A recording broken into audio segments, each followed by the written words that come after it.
What about people who are negatrons?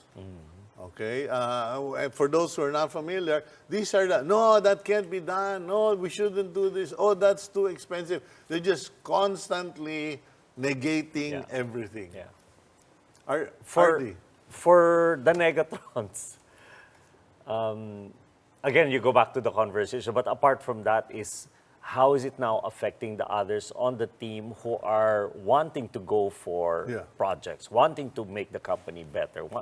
Is it affecting, most especially if the negatron is someone of The a team high leader team or the leader, manager, yeah. high-ranking Yeah, official? who doesn't want to take risks? Correct. Because they're too risk-averse or for whatever reason. Paminsan nga, mema lang eh.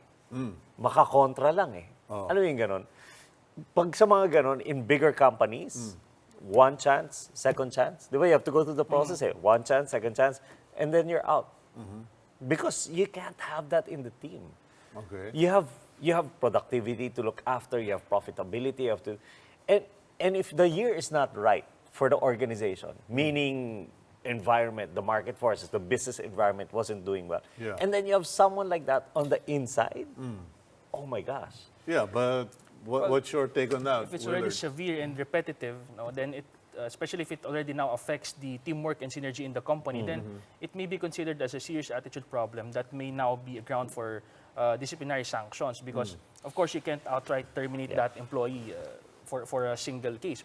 But if it's repetitive and you give that employee several chances to make up, to change, and despite that, he or she refuses, then you may terminate that employee. So you've introduced another key word, repetitive. And there must also be series of sanctions. So hindi pwede yung, okay, I watched agenda and according to Willard Yung, I can terminate you for having bad attitude. Well, yeah, like I said, it's case-to-case basis. If it's serious in nature, it's so severe, then even one incident may be a ground. But if it's just a minor like that, like what you said, Negatron, every project, he or she refuses to. Yeah, but he has a- but what happens if this guy's just persistent? Yeah. Like, okay, we always hear or read about situations where sex not in the city, sex in the workplace. There are people who will have a fling with this person, and then a fling with this person, and a fling with that person.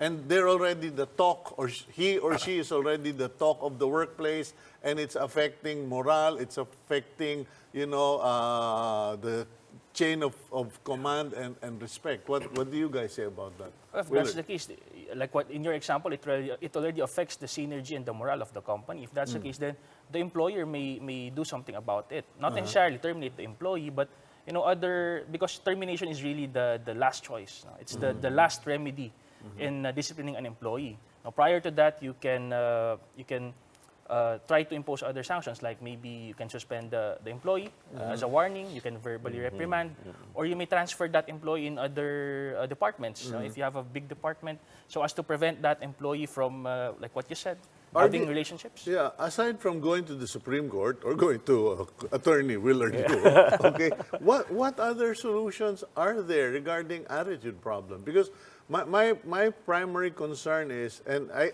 guess I'm discovering this later in life as a business management consultant, I'm discovering that a lot of people with a bad attitude became baddies because they were put under bad executives. Yes. And it simply, after you've been beaten down so many times, you just kind of come to terms and I'm not going to go anywhere fighting, so I'm just going to have this attitude. Yeah. That's what you call hurt people, right? Okay. When you get hurt in a certain situation, instead of letting other people hurt you, you hurt them back. Apart from that, it's really more the escalation process. Diba? If you talk to this particular employee and still you can't, the symptoms persist. Diba? Consult your doctor. Diba? Consult someone of a higher authority. Or maybe bring it up to the MANCOM. Most especially if it's persistent.